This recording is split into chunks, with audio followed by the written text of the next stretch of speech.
Asokananda and I are here in San Francisco. We're fortunate to have him here in person for a little while.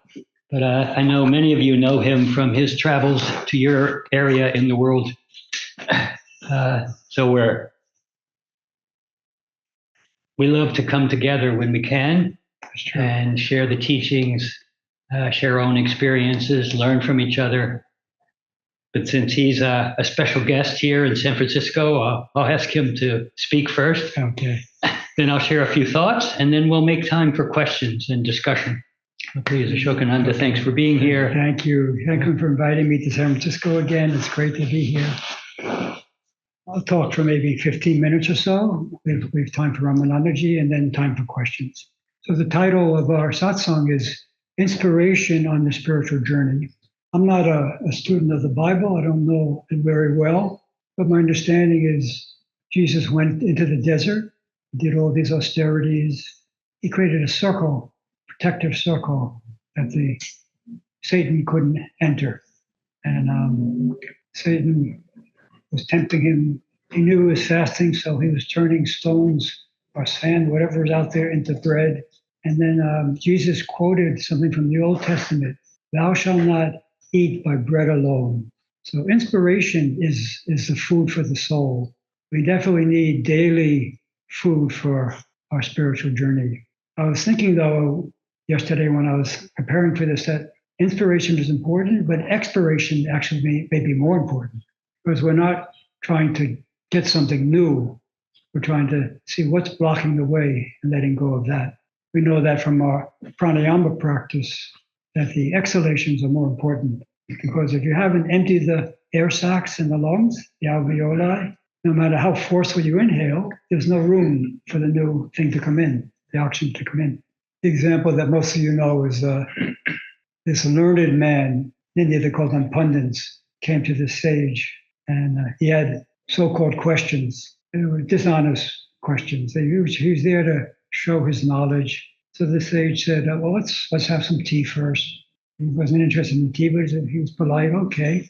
So the sage is pouring the tea, pouring the tea, pouring the tea. It overflows, falling all over the floor. He said, sir, stop, it's full. Yeah, it's full. We have to empty it before we can put something new in. Mm. So before we can inhale wisdom, we have to exhale some ego. So I find that the main inspiration for my path is things I actually want to let go of. My unhappiness, my irritability, my resentments, my depression, all those feelings are what I want to let go of, and they're actually my main inspiration. Mm. In other words, my expiration is the main thing that brings me inspiration. The Vedantins, if they're on the right track, they say there's nothing here but one thing, pure consciousness or God. So this poor fellow who's trying to get rid of all these uncomfortable feelings and negative energies, who is that fellow? Could it be that the one who's struggling to feel complete, to feel that there's nothing missing, to feel that, no, that things are okay, it's okay, you're okay, it's okay. That person is actually the one who's seeking that is the one who's in the way of that, the obstacle for that, the one who's blocking it. I'll read you a quote. When Swami Shivananda Maharaj left the body, his successor was a great saint, Swami Chidananda. I'll read you what he says. Yourself, in quotes, yourself is the greatest obstacle to happiness, peace, and fulfillment. All pain, suffering, sorrow, and trouble come because you're clinging to this peculiar thing called yourself. The greatest good that can happen is to be liberated from yourself. Mm. So these uncomfortable energies that come from yourself or myself bring up two questions for me.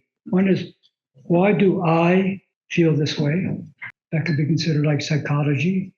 Spiritual psych. Why do this I feeling feel this way? And who feels this way? That's the spiritual side. Psychology says why, spiritual side says who. And for this to be a real source of inspiration on our spiritual journey, they have to be genuine questions, not passing curiosities. Mm-hmm. Socrates, he was on trial for his life. He didn't win the trial. He had to die. But it says in 399 BC, about 400 years before Christ. He said, "The unexamined life is not worth living." You probably heard of that. Mm. The unexamined life is not worth living. In other words, if you're not asking these two questions, why am I doing something, and who is doing this way? Or there may be other questions. Those are two good ones. We're not examining our life. And he puts it pretty strongly. It's not worth living. Mm. So for me, the best way to turn these negative feelings into sincere inquiry and how they can liberate myself and bring inspiration is through writing, aka a spiritual diary. I don't know if anyone else uses writing as a way to work through these things. I'll tell you 3 ways that the writing has helped me. When I say writing, I literally mean handwriting. It's different. Computer, they've done scientific studies. It's different using computer. Writing by hand affects the brain in different ways, affects the energy in different ways. So one is to get to know this self, this myself or yourself that Swami Asokananda is talking about. He warned us about. I don't think I can liberate myself. He talks about liberating yourself from yourself if I don't understand this person. What makes this person tick? What makes this person miss a beat and get anxious? Watch that exam. That's the examined life. 2, I find my writing has some effect on awakening what in Sanskrit is called the buddhi, the discerning intelligence. I need my buddhi to be awakened if I'm going to go through my life and be learning lessons. I'm not dull. There's always lessons happening, and I'm awake to them because my buddhi has been awakened, and the writing helps that process to happen.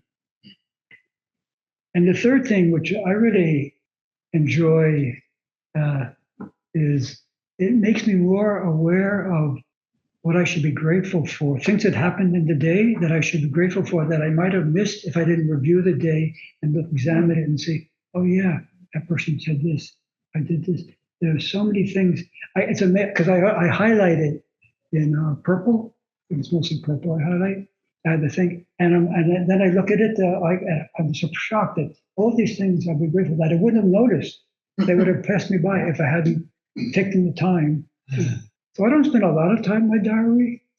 If I try to do it 7 days a week, but maybe 15 minutes, but reviewing the day, an examined life. It's basically what Patanjali calls swadhyaya, self-study. And there's 2 quotes that I'm using particularly now in my life. I talked about it yesterday on energy. The first quote is from, I don't know when it was, but the 3rd Zen patriarch of China. He wrote a poem called Hin Hing Ming, Hin Sing Sing Ming.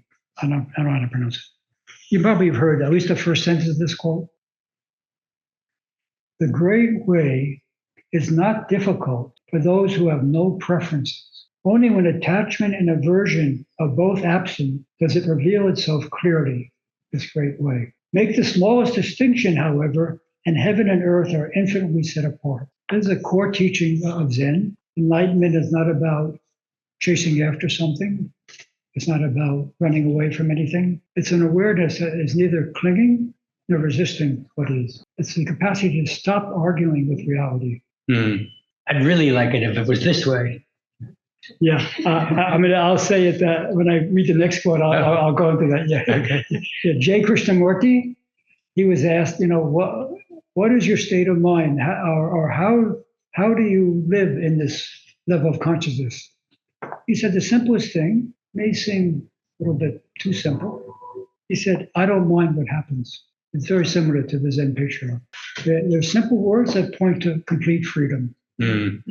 Things are happening throughout the universe. Billions and billions of things are happening at this moment. And none of them are stopping and asking our permission. They're happening. Yeah. So if there's someone in there who's crying out, no, I don't want it to happen that way. Couldn't it be this way? Yeah. That's how we suffer. If there's no one saying no, peace becomes like a default setting. I like that. Yeah, so he's talking about a life where we accept the present moment without resistance, without judgment, without a need for control. But we should be clear, we're not talking about indifference or apathy. You can be, I don't mind what happens, you go out, march, milk kings, very nice, whatever your predilection is, but you can still, and we all have to live our lives. And I think even personally, I would say it's okay to have a preference as long as you trust that whatever happens is better than your preference. I think it's may not be possible to have no preference, or may not be such a great thing. I prefer certain things, but bear with you. But to accept what is more important than your preference happening. So I'm going to sum up my talk. So when he says, I don't mind what happens, minding is resisting what is. So let go of that minding. Not minding is this non-resistance, non-reactive. So in summary, I would say, one, let what's in the way become the source of our inspiration. What's in the way become the source of our inspiration. I think the saying in English is grist for the mill. I don't know exactly what that means, but I think it means what I'm saying. Yeah. We see our obstacles as our doorways to our higher self. Two, deepen our self-understanding. A spiritual diary can help, but sometimes examine life where there's very honest reflection about who we are, what we are. And the third is soften our reaction by accepting what is rather than insisting it should be different. Say that last one again. Okay. I think it's worth repeating. Soften our reactions by accepting what is rather than insisting it should be different. Should we take questions or should we wait? No, let's take a question now. Hi. Oh, yeah, my question is, I'm wondering if, I guess, the path to enlightenment automatically makes you good? Automatically what? Makes you a good person or benevolent person? Or is that a choice? Is that a preference? Yeah. I don't know, people, could you hear the question? Does the path of enlightenment automatically move you towards being a good person? Or is it a preference to be a good person? I like to differentiate good with a small g and good with a capital G. My conditioning, of course, samskaras, want me to be a good boy with a small g. It has to do something with making you pleased or not unhappy with me. It has to do with me feeling good about myself. There's a goodness beyond that. It may not even look good on the relative plane. That's deeper than our samskaras or conditioning. I think it's helpful to have good samskaras, good conditioning. You know the word samskaras? It's good. It's helpful to shift to have some samskaras that lead to more sattva, more peace, more harmony. And that could lead us a capital G good, which is what comes with enlightenment. So I think we can have a preference for small g. I can see if I'm acting in a way that isn't so good, I'd like to improve. I can do better. My goal is not that though, just to, my goal is something beyond all conditioning. Do you want to have anything to add to that? Yeah, I think Asokananda made a very important point when he said that being good may not look good. So when I believe when we're moving toward enlightenment, it means we're more and more in tune with a higher will that connects all of us. We're not thinking about personal preference, what would be nice for me. We're also not thinking about what would make you feel good. Right? So like a teacher that really wants to train the student or a parent that really wants to train the child may have to use tough love and be tough. So it doesn't look good, it's not pleasant, but it serves a purpose. It's thoughtful, it's supporting, and it's actually motivated by compassion. So I think it does make you a more benevolent person, but it may not appear that way because you're not interested in winning admiration. It's so often that the way we interact is based on wanting to look good and to feel good about ourselves or to have other people who feel good about us. And that may look nice, but may not be helpful. Okay, let's see what you have to share about this. Yeah, I have a few thoughts to share, but we do want to invite questions. So please be thinking about how this is meaningful to you and anything you might want to ask or contribute. True. Yeah. I like that Ashokananda shares his own personal path and how writing has helped him. I also want to speak a little bit from my personal experience. And I want to start with just talking about a very San Francisco analogy that what we could call the self, the small s, the ego mind. Yourself that Chinanda talks about. Yeah. That self, to use this analogy, is built on a faulty foundation. And if we know in San Francisco, if there's an earthquake and your building is built on a faulty foundation, like landfill, right? It's going to get shaken up. It's going to fall apart. And unfortunately, that's what has to happen to us a little bit at a time, that our sense of ourselves as a separate individual has to get shaken up. The higher will is, the universal will seems to be moving us all towards waking up, not towards smooth sailing. Right. So I just bring that up because that seems to be such an inherent part of the spiritual path. And it makes it so much easier to accept what we don't like, because it's here for a purpose, right? Rumi has this beautiful poem that many of you are familiar with called The Guest House. Yeah. It says, the malice, right? The darkness, the despair, welcome, meet them at the door laughing, invite them in. Right? Meaning, yeah, it's difficult sometimes, but that difficulty is actually there for a purpose, that we have the opportunity to reflect. What is it in me that makes that such a painful thing? Mm-hmm. What circumstance, what condition have I created within myself that makes that situation so disturbing to me? Mm. It's a beautiful way to think about disturbance, not as that person's problem or that situation that's inflicted on me. Though it's difficult when other people are involved. It's difficult because it looks like it's them. It's their fault. It's their problem. And for sure, people do unfair things. No question about it. I'm not doubting that. But do we have to be disturbed by it? That's the question. Do we have to respond with suffering, or can we just see that that person doesn't seem to be thinking straight? I don't have to take it to heart.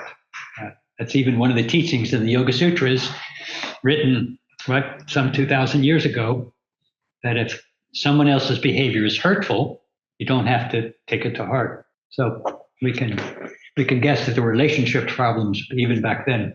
I'm taking it in, and it does resonate. And then I think, well, what about genocide? Who wants it? I don't. I think, Yet at the same time, I understand what you're saying, and some of it is more than just an intellectual understanding for sure. But then, how does that embody itself in these some of what we're living with in current times, right now, right this minute? I'm not sure exactly what you're asking, but I think I have an idea. I mean, like, how does something like that happen? Right. Yeah. And then how do I live with that? How can I be at peace with that? Yeah. It's much easier for us to understand things like that on a smaller scale. Did you ever, because you were so, each of us could ask, because I was so caught up in what I wanted and what would be good for me and what I was trying to make happen, I didn't really consider the feelings of another person, and I hurt them. I hurt their feelings. I took advantage of them, and maybe deceived them. We do that to each other. We see that on the personal level. And how does that happen? Because I'm so focused on this sense of who I am as a separate self, this body mind, and what's nice for me, and what would be good for me, and what my preferences, what would be nice for me, that I disregard the well-being of others.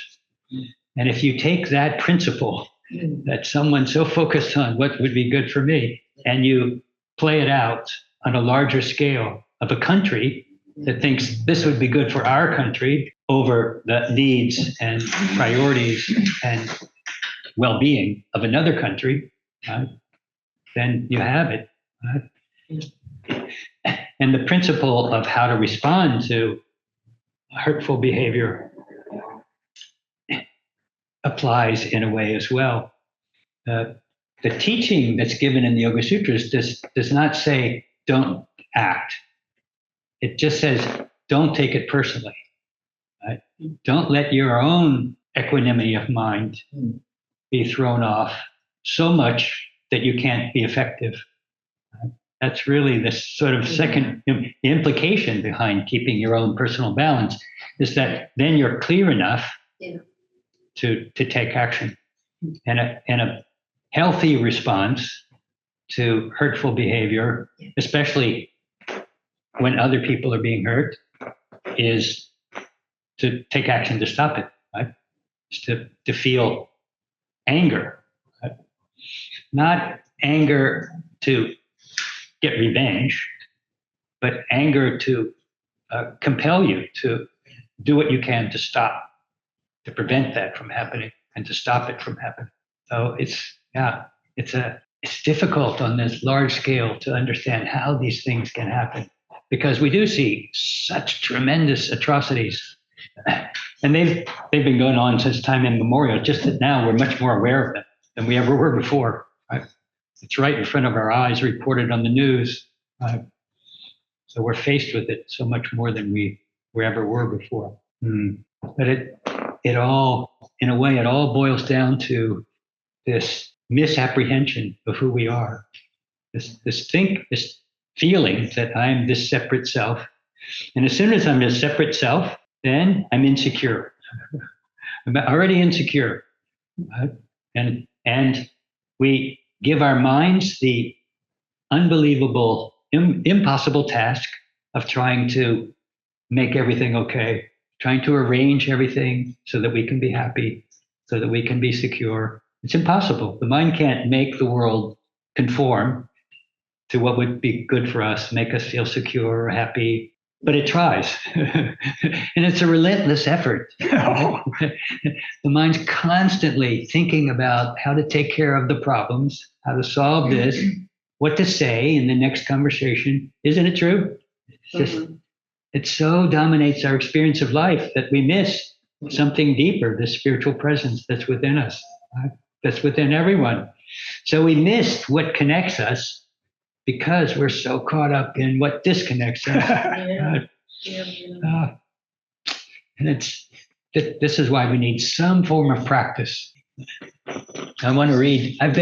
One of the things I've been doing recently, I was raised Catholic, but as a young person, I kind of rejected Catholicism. And I eventually found Buddhist teachings and then yoga to really be suitable for me. And that's what's really helped me grow a lot. But recently I was introduced to a Catholic priest named Richard Rohr that I really appreciate because he's risen above his own lineage, his own organization, his own religious spiritual tradition, and come to a place that's connected to, I think, the goal of all the spiritual traditions. And he talks about meditation, actually. And I'll read just a little bit from him because I was so happy and kind of excited to find this kind of language coming from a Catholic priest that reinforced my own understanding. And he says it so beautifully. He says, when you meditate consistently, a sense of your autonomy and private self-importance, what you think of as your self. He says that? It's right there. What you think of as yourself. Okay, it's right exactly there. The same. Okay. Yeah. What you think of as yourself, it falls away little by little. Right? So little by little, you lose that sense that this is me. It falls away little by little as unnecessary, unimportant, even unhelpful. Wow. Yeah. The imperial I, the self that you likely think of as your only self, reveals itself as largely a creation of your own mind. What beautiful clarity. Yeah. Yeah. It reveals itself. It becomes clear. And what I love about that is I'm learning, and this is me personally, I'm learning not to trust my own mind so much, right? Because we tend to just go with what our mind, but what comes up in my mind is not, it's often not true, not useful. It's based on a misunderstanding of the truth. Right? So I'm learning not to trust this mind so much and to question it and consider, is this really the right thing? Just because it came up in my mind? Sangha is really helpful because if I question it, I may still be caught in it, who the questioner. But if I ask you, you're going to say, get off that stick. And he says something a little more I want to read. If your meditation goes deep, invading your consciousness, as it were, your whole view of the world will change from fear to connection. Because you don't live inside your fragile and encapsulated self anymore. Wow, I love that also. And that's what changes things, because now I'm no longer this insecure, fragile, as he says, fragile self. Now I'm beginning to experience my natural connection with the web of life. And that's such a much more stable and secure place to be. I think our modern culture has even exasperated the idea of being separate and insecure, because we've lost touch with like living closely together in families and in tribes, which is more natural to indigenous peoples. Right? And we've kind of risen above that, so to speak, with our each individual pursuit of happiness in our own way. There's nothing wrong with that, but losing our connection with each other, what a shame. It's made us much more fragile. And then the mind has to work so hard to try to create an identity and to impress people and to be successful and to feel good. It's impossible. The mind can't do it. It's never ending. What a relief it is to put that burden down, to ask the mind to create happiness and arrange everything. I once had a playful way of talking about my mind that way that dates back to when I was a child. I called that part of the mind the lone arranger. Not the Lone Ranger, the Lone Ranger. The lone arranger. Lone Ranger. Io Silver. Yeah. Right? If you're old enough, you know. Kimasabi, yeah. Yeah. What, okay, so what if Did you? you want to finish the thought first? The Lone Ranger. Do you want to say anything I about can it? wait. Yeah, wait, one second more. Yeah. I'll finish just a couple more thoughts and then we'll really open things up. That instead of being stuck in this individual separate self that's fragile and that's trying so hard, if I can connect more and more through meditation and then through something I would call accessing or praying for guidance, then I feel a sense of a connection to a higher intelligence or a higher power that's within me and around me. It's within all of us, this presence. Right? And if I can feel like I'm acting in the world as a partner with that higher intelligence, I'm not by myself. Right? I have the guidance, protection, support of this higher power. It's difficult for the reasoning mind to grasp that. Right? That's why devotional path can be helpful. If there's a saint or a teacher that you can feel is guiding you or is with you in some way, that can be so helpful. But however you want to think of it, if you're willing to set aside your preference, just as he said, and be guided by a higher intelligence or the divine in whatever form you envision it, then you're not alone. You have a higher truth. And if you really feel that you're completely willing to let go of your personal preference and allow yourself to be guided, then even if you have to say something strong, you have to be tough on someone, you have to speak your mind, your heart's at peace. I've been in situations where I had to like fire an employee, and that's really hard to do. And I would feel terrible about it unless I got to that place where I saw, no, this is the right thing. This is what has to be done. I'm sorry that it has to happen. Mhm. I have no ill will toward this person, but we have to let them go. And I think if we trust that, it's probably the best thing for that person, is we're actually doing a service to that person. They're the right thing in the wrong place. Yeah. Ultimately the same. Yeah. I'll read one more thing and then we'll take your question.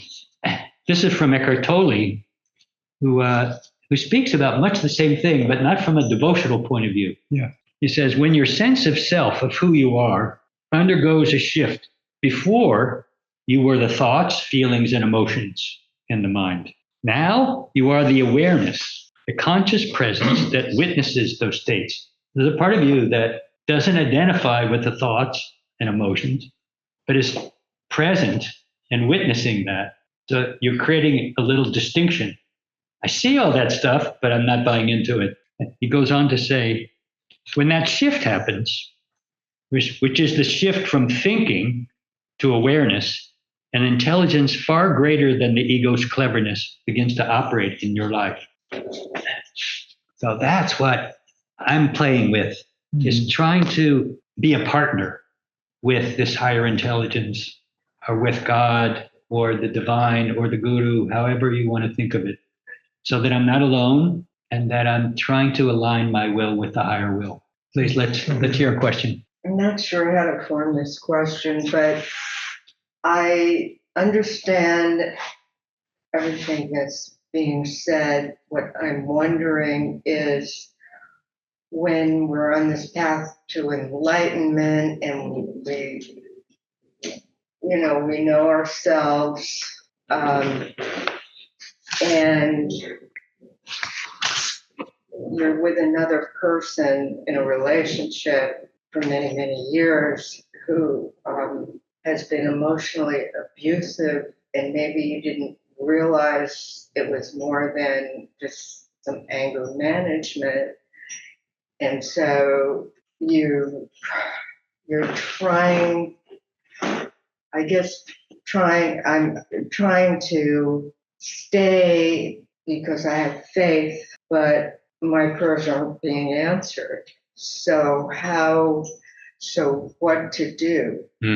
I'm trying to finally, leave, but it's crazy.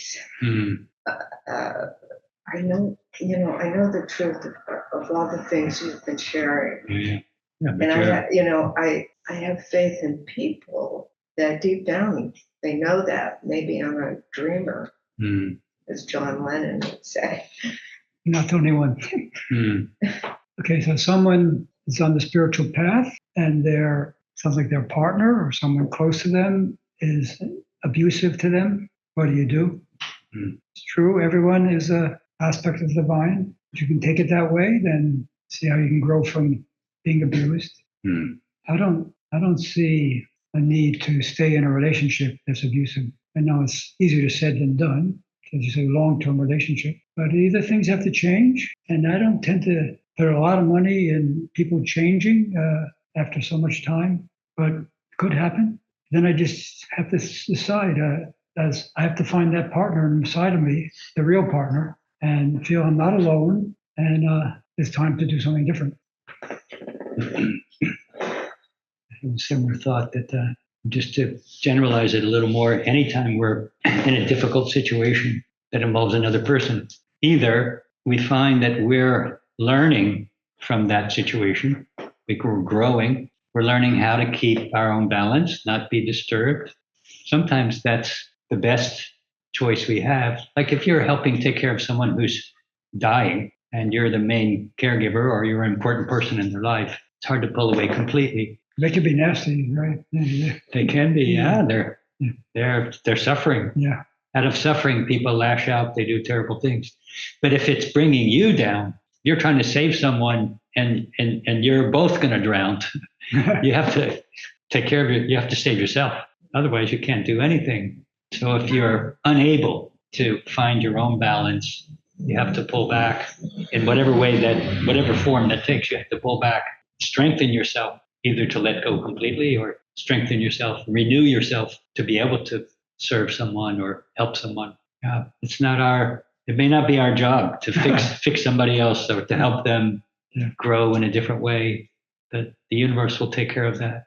But it's our job to keep our own balance so that we can be effective and useful in whatever way that feels right. I don't know if that's helpful. Maybe one way to connect with that, because it's nice to hear about this inner partner. How do we access that being? Of course, it's our own higher self.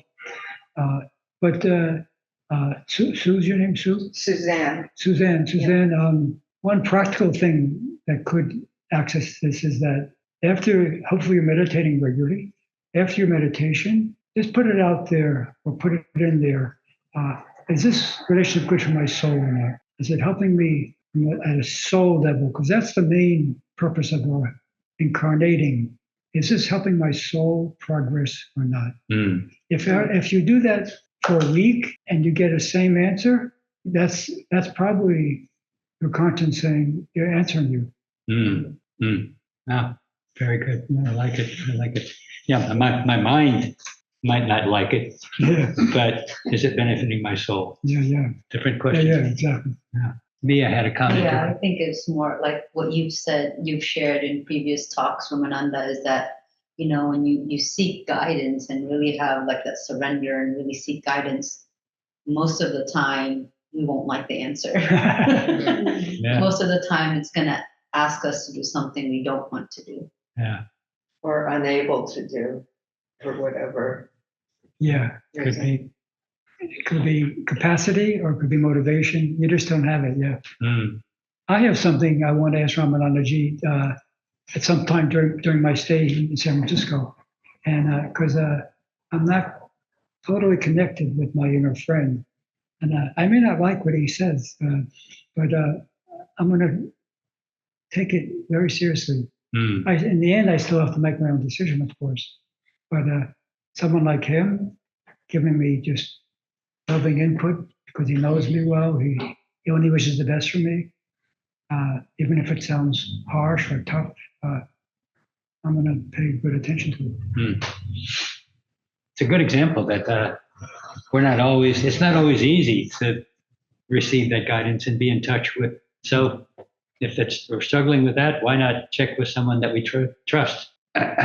We've been taking some comments and questions from the people in the room here with us, but any of you online want to unmute and ask a question or make a comment, please do. Let's make time for you all. I have a question. I actually have two questions. The first one, you can ignore, Swamiji, if you are not comfortable. The first question is, what is your question for Ramanandaji that you might not want to share?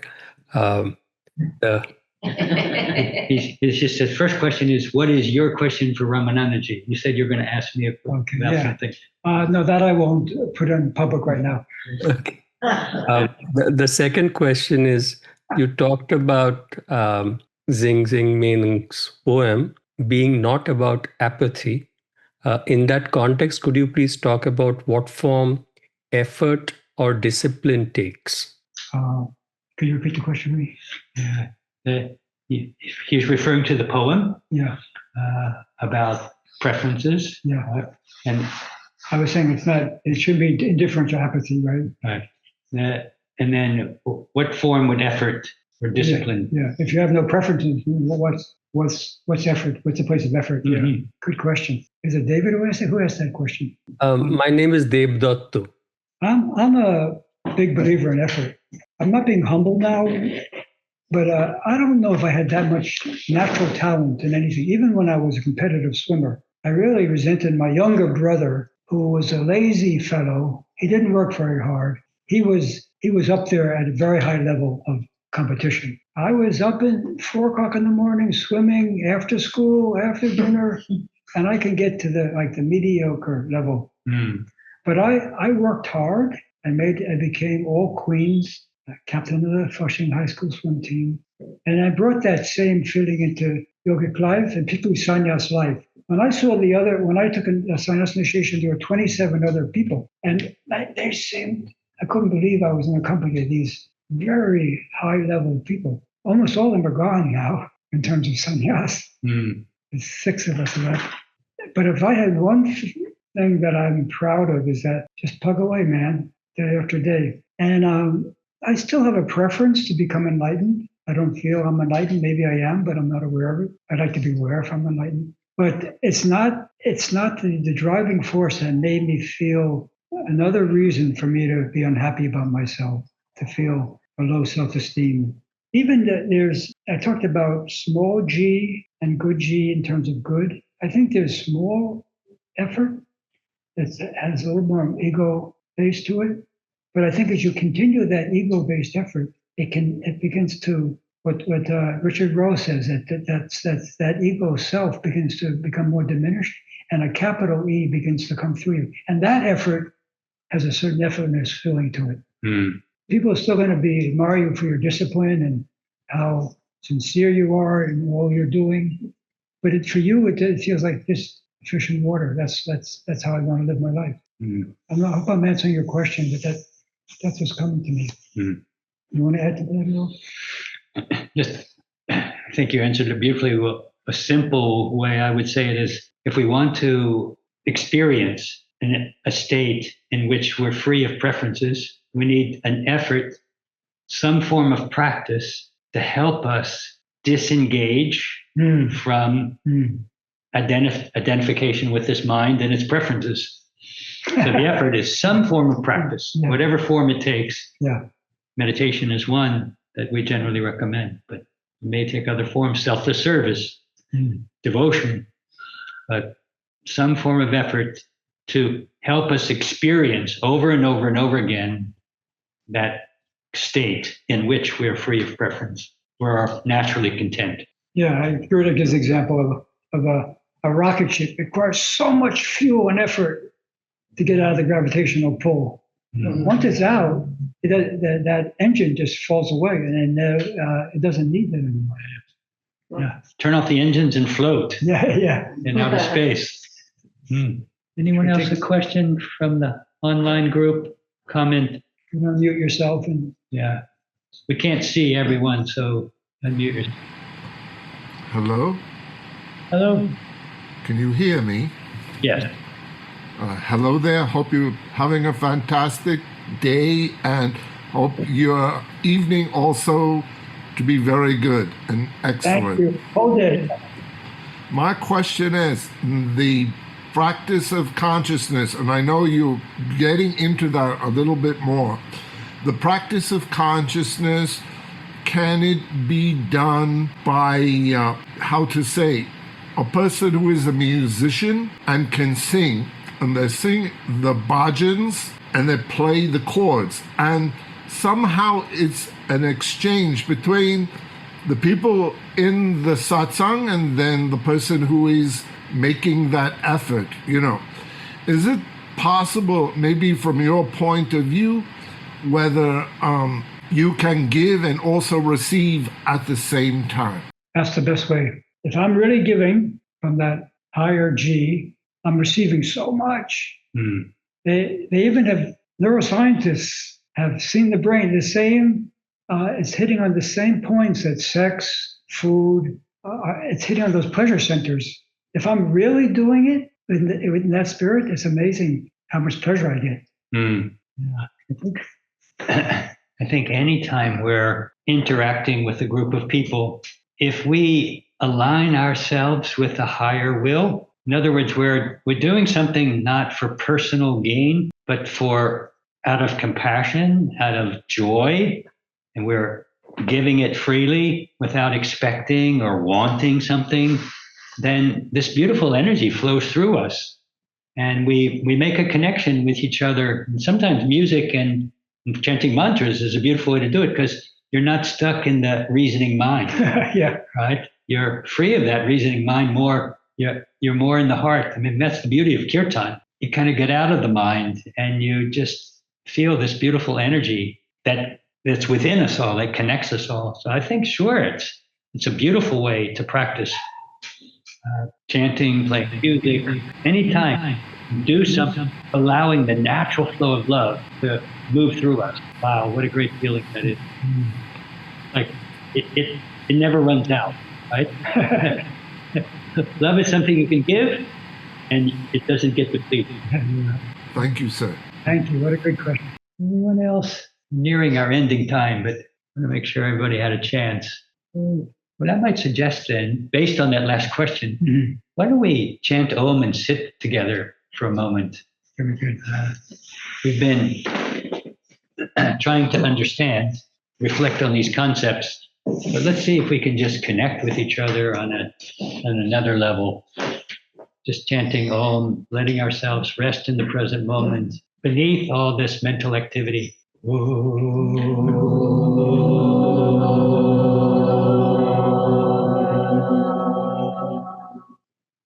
Asatoma Sadgamaya Tamasoma Jyotirgamaya Mrityorma Amritam Gamaya.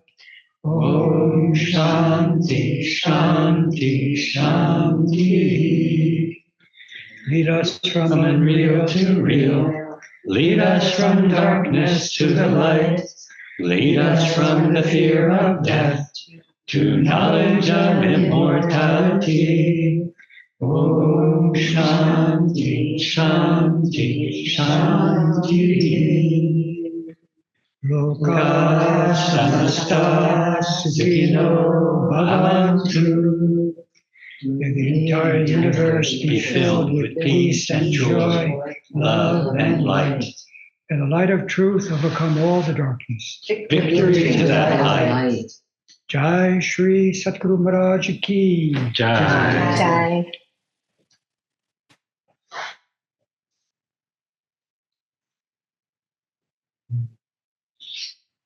Thank you so much for coming. What a great group. Thank you.